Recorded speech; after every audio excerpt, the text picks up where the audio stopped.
La sociedad bolivariana de Venezuela, digamos, tiene sus orígenes en el siglo antepasado, en el siglo XIX. A principios de esa centuria, después de 1830, cuando se establece definitivamente la República de Venezuela, separada ya de la República de Colombia, o de la Gran Colombia, que había sido como la gran construcción política del libertador Simón Bolívar. Y a raíz de que nace esta sociedad bolivariana, nace a raíz de un conjunto de circunstancias que se van presentando a partir de 1830 en adelante. El libertador, como sabemos, falleció en Santa Marta el 17 de diciembre de 1830, prácticamente desacreditado. Contra Bolívar se hizo prácticamente una campaña de descrédito de su pensamiento y sobre todo de su obra y vida. De hecho, el libertador, en la proclama última que dio 4 días antes de fallecer, señala entre otras cosas que él ha sido víctima de sus enemigos, quienes hollaron lo que para él era lo más sagrado: su honor como persona, su dignidad como persona y su amor a la libertad. Dice Bolívar prácticamente textualmente en una parte de su última proclama. Pero quedaron los amigos, las personas afectas del libertador, entre ellos el general Rafael Urdaneta y muchas personas que conocieron y trataron al libertador en vida acá en Venezuela. Bueno, a partir de 1833,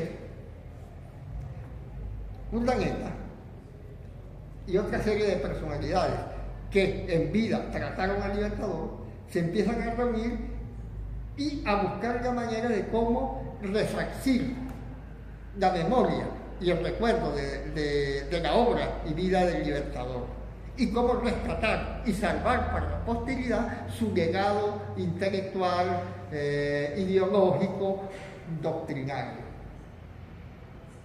Para ello, el propio Urdaneta, que participaba como secretario de la administración de General Páez, logra convencer a Páez de que se haga algo al respecto para ir rescatando la memoria del libertador. Y es así como Páez, seguramente llevado también por un cierto remordimiento, porque Páez es uno de los responsables de la ruptura de la Gran Colombia, hace que en el Congreso, en 1833, concretamente el 20, buscar aquí la fecha exactamente, el 26 de enero de 1833, un año antes de que termine el primer periodo de gobierno de Páez, el Congreso apruebe un decreto mediante el cual es obligación de las instituciones públicas rendir honores al libertador por ser el padre de la patria, el promotor de la independencia del país como Estado-nación. Y efectivamente ese decreto se empieza a ejecutar. El mismo después va a ser ratificado y ampliado en la administración del general Carlos Sucre, quien asume el poder en 1839 y va a gobernar hasta 1843. Efectivamente, por un decreto ejecutivo que promulga Sucre en enero de 1839, se ordena y se amplía no solamente el primer decreto de Páez, de rendir honores al libertador, sino que además en ese nuevo decreto Sucre ordena que se haga efectiva una de las cláusulas establecidas o presentes en el testamento que el libertador dejó. Esa cláusula es aquella en la cual el libertador declara que desea que su cuerpo sea enterrado en su ciudad natal, en Caracas. Como se sabe, el libertador falleció en Santa Marta y fue enterrado en el cementerio de Santa Marta. Allá estaba el cadáver del libertador. A raíz de eso, entonces, de ese decreto de Sucre, se designa una comisión que se va a encargar de ir a buscar en Santa Marta el cuerpo del Libertador y traerlo de vuelta a Venezuela para que sea enterrado en Caracas. Por supuesto, eso implicó hacer contacto y hacer diligencia con el gobierno de la Nueva Granada de la época, que todavía Colombia no se llamaba Colombia, hasta 1863 creo, la actual República de Colombia se llamó todavía Nueva Granada. Fue por una reforma constitucional que hicieron en 1863 que la Nueva Granada asumió el nombre de Colombia, que es con el que se mantiene hasta nuestros días. Bueno, se llegaron a acuerdos para entonces buscar y traer los restos de y entonces se encargó a una comisión encabezada por el general Urdaneta, pero integrada por varias personas, entre las cuales estaba el doctor José María Vargas. ¿Y por qué está Vargas allí? ¿Y cuál es la importancia de que Vargas estuviera en esa comisión? Porque Vargas, en primer lugar, conoció y trató personalmente al Libertador, especialmente en su última visita a Venezuela, que fue en 1826-27, que el Libertador estuvo 2 años en Venezuela, y en 1827 promulgó los estatutos republicanos de la Universidad Central de Venezuela, que permitieron que el doctor Vargas fuese el primer médico rector de la Universidad Central, porque hasta ese momento los rectores habían sido o sacerdotes o abogados, claro, siguiendo los estatutos y la tradición del periodo hispano-colonial.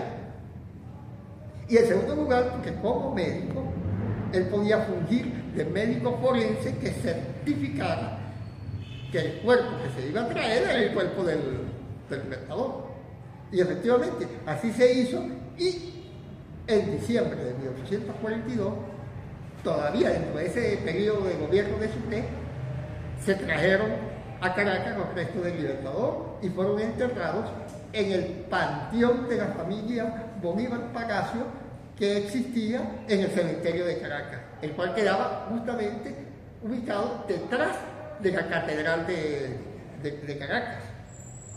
Ahí estuvieron los restos del Libertador hasta el año de 1883, cuando, con motivo de los actos de conmemoración del primer centenario de su natalicio, el entonces presidente de la República de ese momento, el general Antonio Guzmán Blanco, decretó que la iglesia de la Trinidad se convirtiera en panteón nacional para albergar allí el cuerpo de todos aquellos ciudadanos que hubiesen prestado servicios esclarecidos a la nación.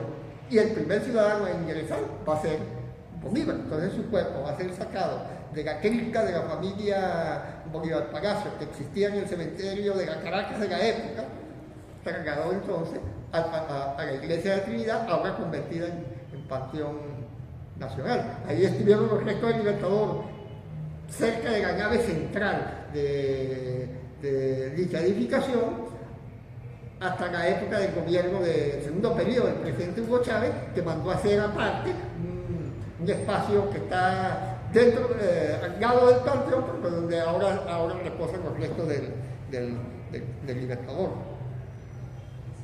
A raíz de la traída de los restos del Libertador en 1842, se le ocurrió a Urdaneta y a otra gente crear una especie de institución o de fundación que se encargara de recopilar y guardar para el futuro los escritos del Libertador, y además hacer actividades de honor, de honra y de difusión del pensamiento y la vida del Libertador. Esa institución va a ser la Sociedad Boliviana de Caracas, la cual se crea oficialmente, lo que vamos a decir,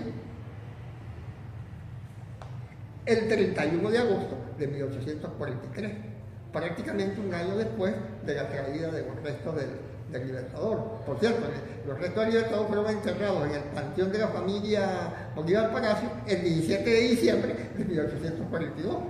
Por esa razón, los 17 de diciembre se conmemora no solamente el fallecimiento del Libertador, sino también la traída de sus restos desde Colombia a Venezuela. Bueno, se crea entonces la Gran Sociedad Boliviana de Caracas, así se llamó esa primera organización. Ese es el antecedente, digamos, remoto de la actual Sociedad Bolivariana de Venezuela. La Sociedad Boliviana duró alrededor de unos 10 años funcionando, tuvo sucursales en las principales ciudades de la época en Venezuela. Sus adelante Gandiana, sus principales actividades se limitaron, entre otras cosas, a buscar y recopilar documentos y papeles que tenían que ver con la vida y obra del Libertador. En esa tarea, el peso de la actividad recayó en dos distinguidos intelectuales y además compañeros, personas que conocieron al Libertador en vida, que fueron el sacerdote y coronel, héroe de la independencia, José Félix Franco, y su secretario y asistente, Ramón Aspurua.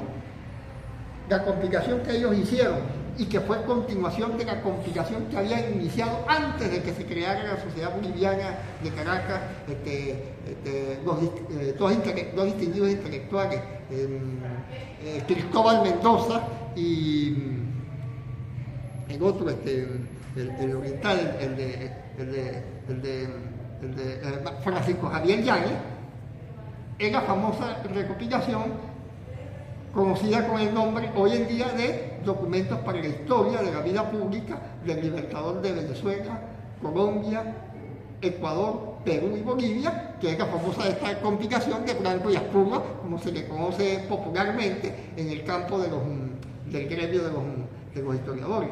Entonces esa fue la gran actividad que desarrolló la Sociedad Boliviana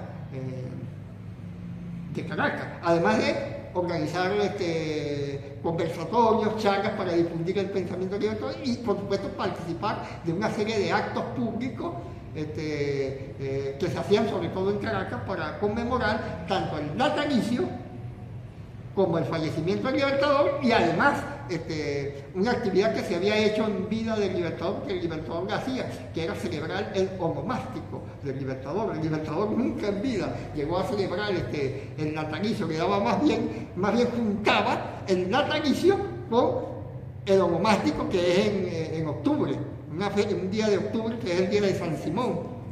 28. Sí, el 28 de octubre. Y tan es así que mucha gente del común creía o pensaba que el Libertador había nacido el 28 de octubre, porque el Libertador juntaba la celebración de su cumpleaños con el del onomástico. Lamentablemente, la Sociedad Boliviana de Caracas terminó desapareciendo, bien sea por la muerte física de sus fundadores, especialmente del general Urdaneta, bien por las vicisitudes políticas que se desencadenaron a partir de 1850 en adelante, me refiero particularmente a la Guerra Federal, y entonces se desapareció la Sociedad Boliviana como tal, pero no desapareció el interés por rescatar, difundir y conservar la memoria y el recuerdo de la vida, obra y pensamiento del Libertador.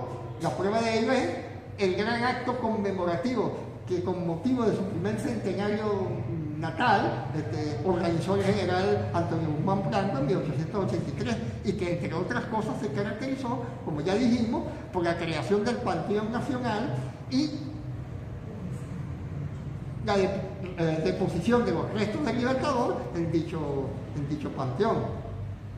Cuando se plantea de nuevo la creación de una institución que expresamente se dedique a preservar y difundir para la posteridad, gracias, el pensamiento, la vida y obra del Libertador, se va a plantear ya en el siglo XX. En 1936, recién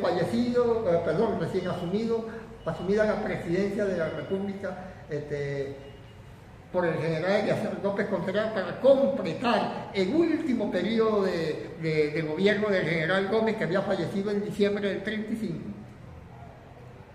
Un mayor que el ejército venezolano, que había colaborado como funcionario del Ministerio de Guerra y Marina, que era como se llamaba en la época el Ministerio de la Defensa, con López Contreras, que había sido el último ministro de la Defensa o de Guerra y Marina de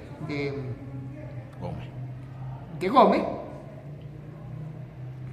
habiendo estudiado y leído la famosa compilación de Franco y Aspuga, y habiendo encontrado el acta constitutiva y los papeles, el archivo de la sociedad, de la gran sociedad boliviana, se le ocurrió la idea de recrear dicha sociedad. Y le propuso la idea al general López Contreras. Se crea entonces, en el año 37, una primera sociedad bolivariana, pero de carácter privado, a cuyo frente va a estar ese mayor. Ese mayor. Pero luego, el general López Contreras, buscando darle sustento ideológico a su gobierno, ahora ya así como presidente constitucional, porque en el 37 se vence el periodo de Gómez, se procede a hacer la nueva elección presidencial y el Congreso, porque era una elección de grado que se hacía en aquella época, el Congreso de la República decidió elegir como presidente para ese periodo constitucional nuevo al propio general López Contreras. Es decir, que pudiéramos decir que López Contreras ejerció la presidencia de la República 2 veces, primero como encargado para completar el periodo incompleto de Gómez y luego ya como su propio periodo como presidente constitucional.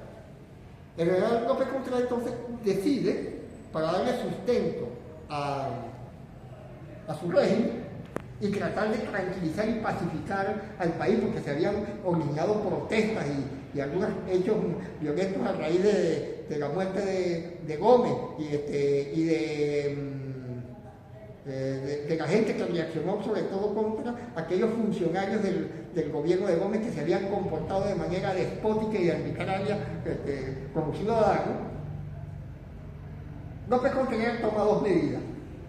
Crea un partido político para darle piso y sustento a su gobierno, que son el partido llamado Agrupaciones Cívicas Bolivarianas, porque según él, el sustento ideológico de ese partido era la doctrina bolivariana, especialmente la parte política, el pensamiento político del Libertador, que está fundamentalmente contenido en el discurso al Congreso de Angostura.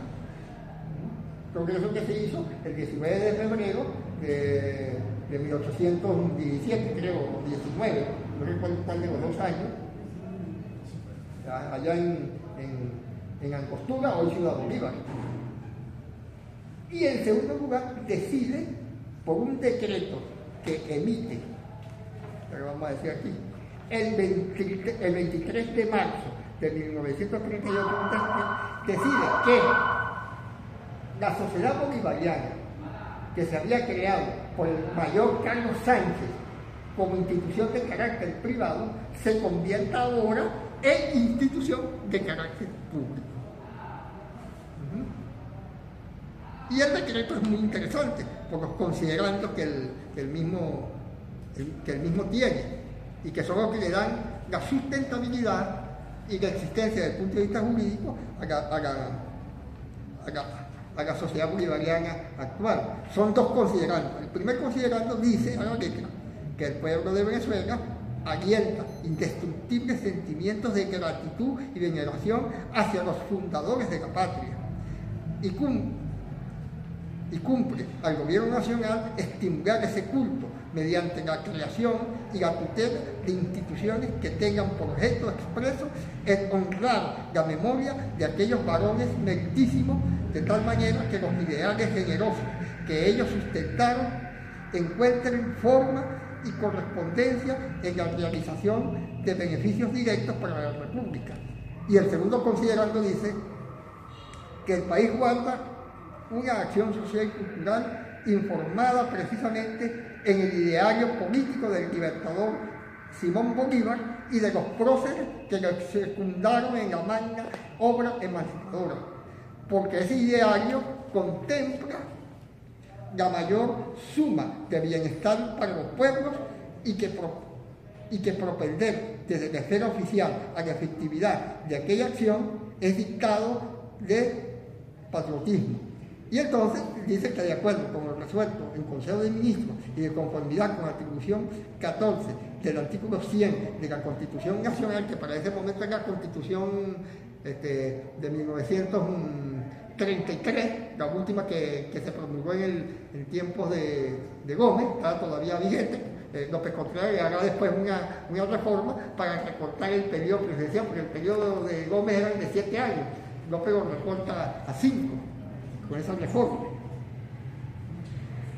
Se decreta entonces, se crea la Sociedad Bolivariana de Venezuela. El artículo primero, el artículo segundo, dicha institución tendrá como centro principal sede en Caracas y un organismo autónomo correspondiente en cada capital de estado y de territorio federal. Es decir, que se crea una sede central en Caracas y se deberían crear sedes sucursales en las capitales de los estados de la República. Artículo cuarto, los organismos bolivarianos existentes en la República de carácter particular podrán afiliarse a la Sociedad Bolivariana de Venezuela previo el cumplimiento de los requisitos que se establezcan. Y así van sucediéndose los capítulos, y además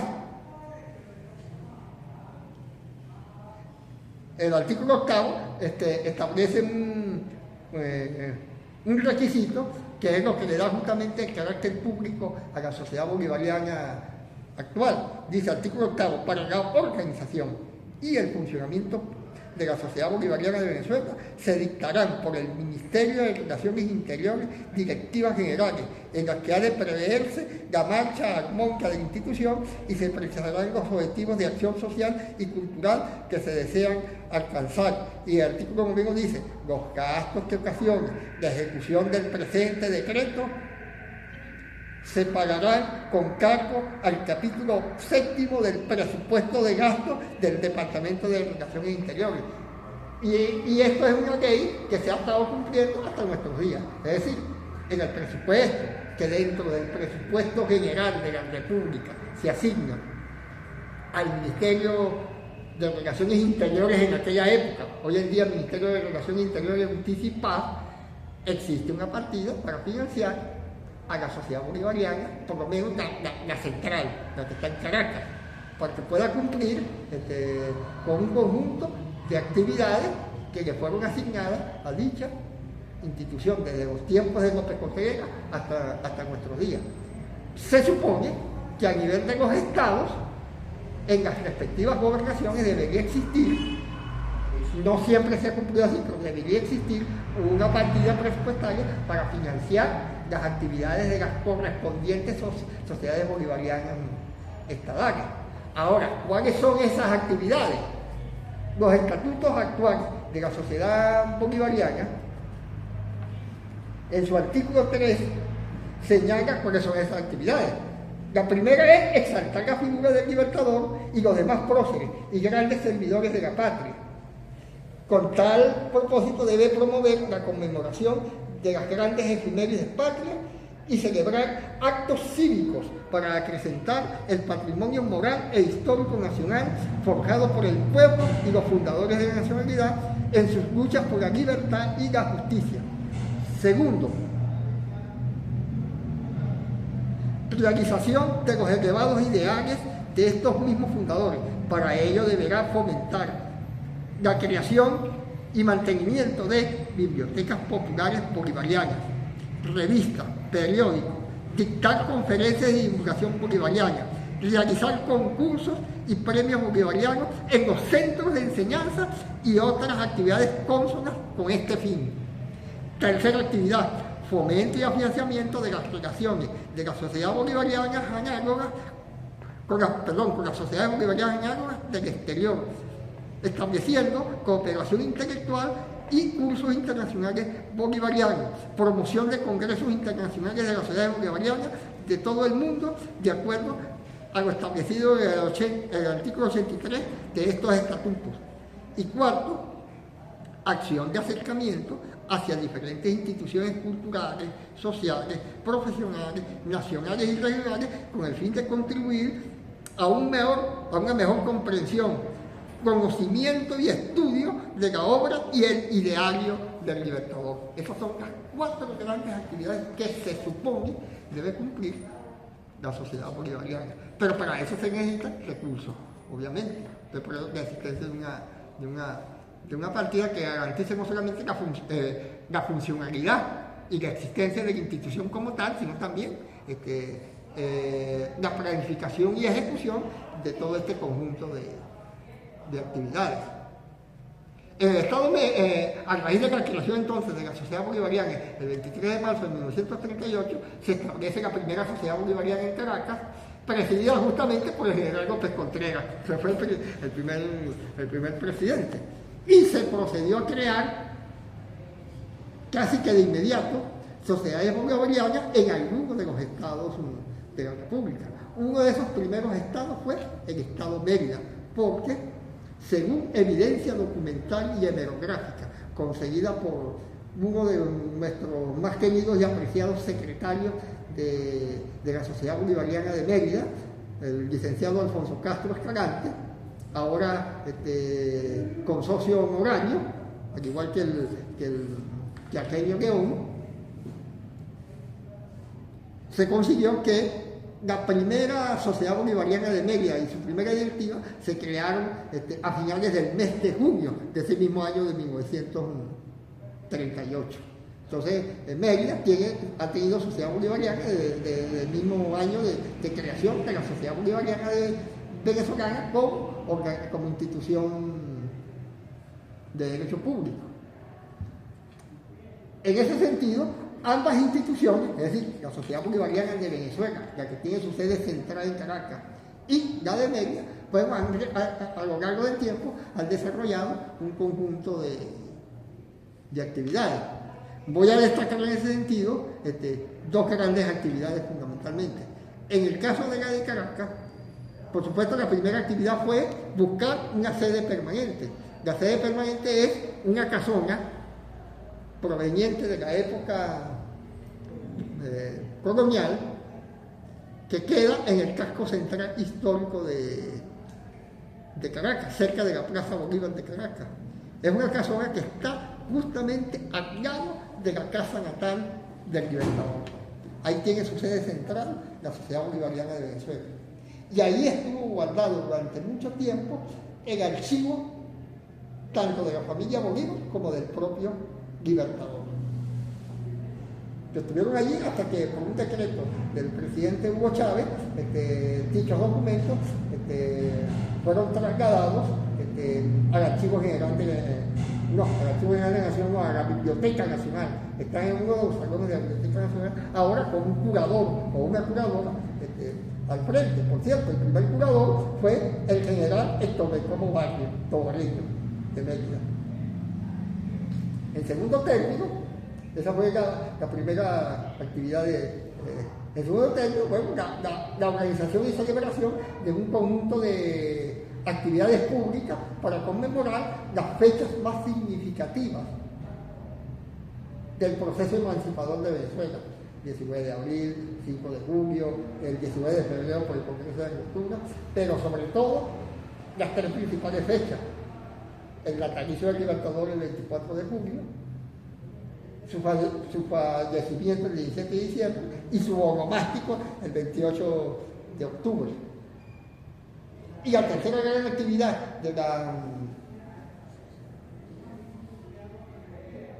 la Sociedad Bolivariana de Caracas, la realización y publicación de una serie de investigaciones que dieron como resultado la publicación de una serie de trabajos referidos a la vida, obra y pensamiento del Libertador, investigaciones y trabajos hechos y redactados por miembros de la Sociedad Bolivariana de Caracas y algunos de las sociedades bolivarianas del interior.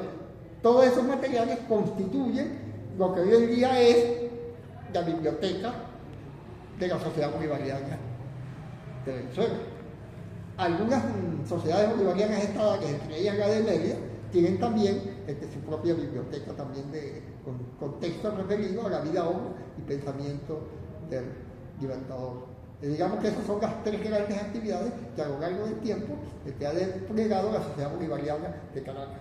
En cuanto a la de Mérida, no tuvo sede fija en un primer momento. Parece que pasó de unos lugares a otros durante su funcionamiento. En todo caso, cabe destacar que una de las características fundamentales de la Sociedad Bolivariana de Mérida, o en su capítulo de Mérida, es su estrecha vinculación con la Universidad de los Andes. Y la prueba de ello es que su primera directiva y gran parte de quienes han sido consocios del capítulo Mérida de la Sociedad Bolivariana han sido miembros, personas vinculadas directa o indirectamente a la Universidad de los Andes. Empezando porque el primer presidente de la Sociedad Bolivariana del Estado Mérida era el rector de la Universidad de los Andes en el momento en que se creó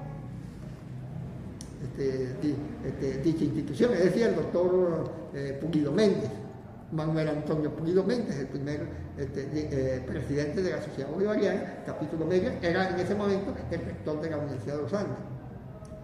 La Sociedad Bolivariana de Mérida ha imitado un poco, en cuanto a actividades, la labor hecha por la sede central de Caracas, es decir, participa y organiza actividades públicas para rememorar la memoria y el recuerdo tanto de Bolívar como de algunos de los otros próceres de la emancipación venezolana y de distinguidos servidores de la República, en particular tratando de hacer énfasis en aquellos próceres procedentes de acá del Estado Mérida, y algunos nacionales que tuvieron alguna participación o actividad en territorio merideño durante los años de la lucha por la emancipación. Eso es lo que explica por qué acá en Mérida existe, por ejemplo, una plaza Sucre, dedicada al mariscal Antonio Silva, porque fue que Sucre tuvo un tiempo actividad acá en los Andes.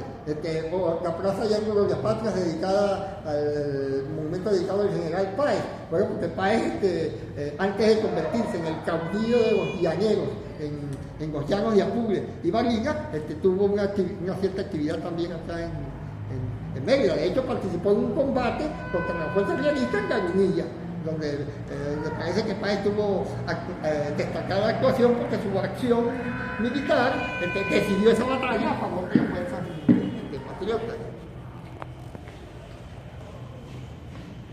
En segundo lugar, se han elaborado algunos textos y se han publicado algunos textos referidos a la vida obra del Libertador, con énfasis a la actuación y participación de Bolívar en territorio merideño.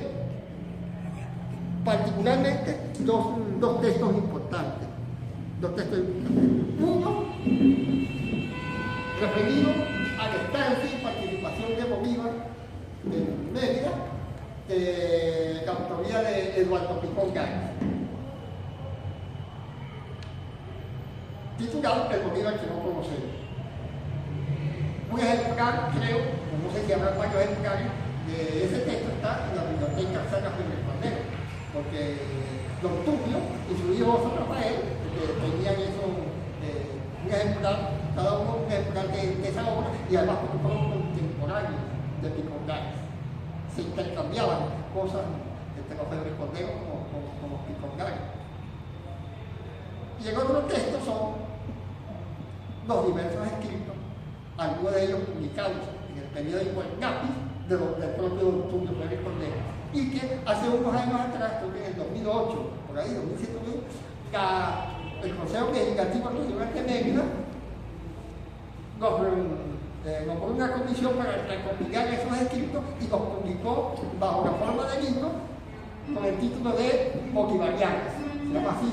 Bolivarianas son los escritos que, publicados en diversas partes, dejó don Tulio Pérez Cordero.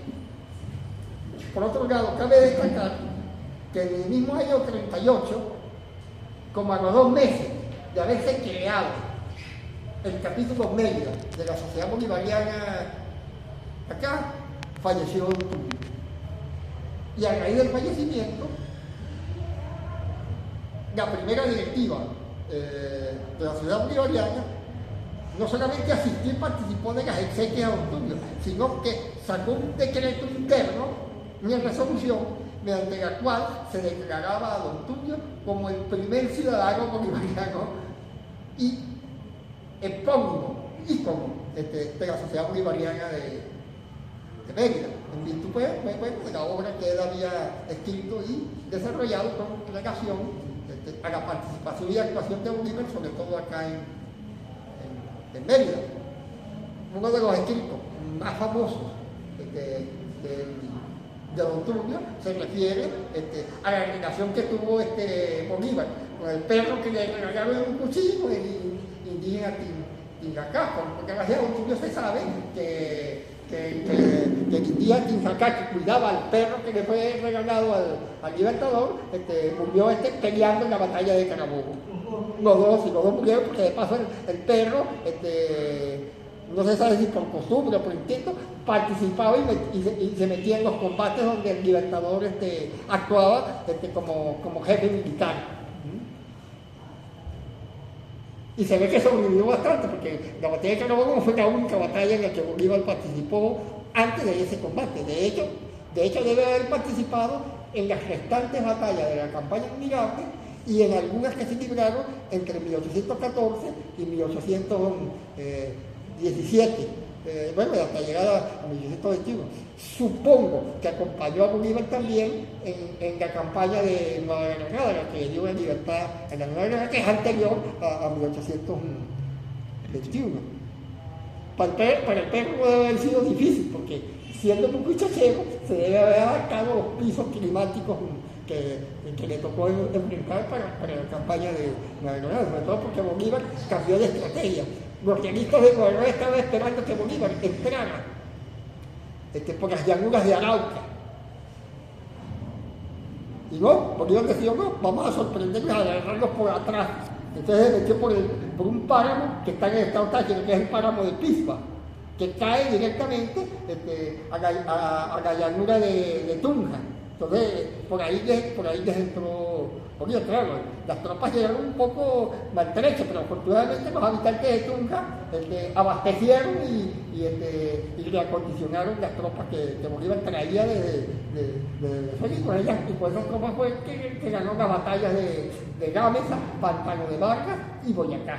Las tres batallas que le van a dar en la práctica la independencia a Colombia, por lo menos la parte norte y la parte central, porque después tuvo que dejar a Sucre con otro ejército formado por venezolanos y neogranadinos a realizar o iniciar la llamada campaña del sur, cuya primera fase fue la conquista para la causa republicana de la parte sur de Colombia, es decir, las regiones de Popayán y Pasto. Ahí la batalla decisiva, la batalla de Riobamba, que es la que Riobamba no, Bomboná. Riobamba es en Ecuador. Riobamba y Pichincha son las dos batallas para liberar a Quito. Entonces, ahí se ve claro el planteamiento geopolítico del Libertador. Son liberadas, inmediatamente ya liberar las vecinas, porque no se sabe si podía producirse una reacción y una contraofensiva del ejército realista. Y hasta allá ya debe haber llegado llegaron tanto el perro como el quien lo cuidaba, que era el indio Tinjacá. Entonces eso es parte de uno de los tantos relatos de Don Tulio en sus bolivarianas. Asimismo, la Sociedad Bolivariana de Mérida, al igual que la de Caracas y me imagino que la de otras regiones, participa también de la difusión, la enseñanza del ideario, sobre todo el ideario de Bolívar, aparte de la vida, en los centros de enseñanza. Por eso es que dentro de la estructura directiva de las sociedades bolivarianas existe un cargo que es el cargo de coordinador de sociedades bolivarianas respectivas, ¿sí? En el caso merideño parece ser que hubo una época de oro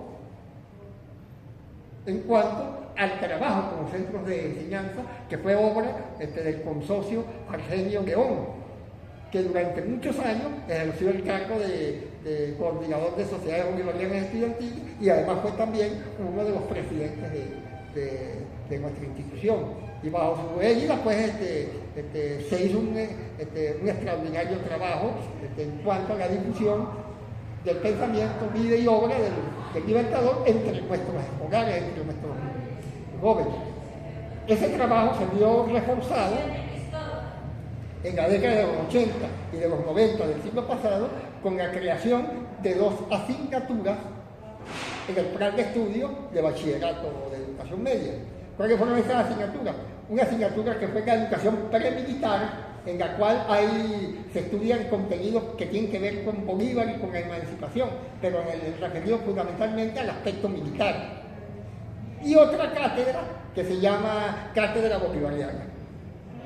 Cátedra Bolivariana que era para estudiar el resto de los aspectos del pensamiento y la vida del Libertador. Lamentablemente, no sé por qué, bajo el gobierno del presidente Maduro, a pesar de que nuestra constitución es una constitución inspirada en el pensamiento ideario del Libertador, y así lo proclaman los 2 primeros artículos de la institución, de la constitución, y en segundo lugar, habiéndose declarado la república como república bolivariana, porque su ideario, su doctrina, su orientación política está basada en el pensamiento del Libertador, no se sabe por qué desapareció y se eliminó como materia individual la asignatura Cátedra Bolivariana. Ahora parece que se substituyó en una asignatura más global que incluye temas de historia, de geografía y de la antigua educación moral y cívica y de patrimonio cultural, que tiene un nombre como una sigla. Creo que es HCGP, creo que es el nombre. Quizás el profesor Luis Vierno pueda aclarar mejor. Lo ideal sería recuperar el aprendizaje y la enseñanza de la cátedra bolivariana como tal, y ahí nuestra institución debería colaborar con nuestros colegas de la educación media fundamentalmente, pero el aprendizaje y el conocimiento de la vida, obra y pensamiento de todo debería empezar desde la primaria, si es que la orientación doctrinaria de la Constitución y del país es el pensamiento de Bolívar. En fin, podríamos decir entonces que ese es el papel que ha jugado y debe jugar la sociedad bolivariana, tanto la central como las que existen en cada una de las entidades federales que constituyen la República.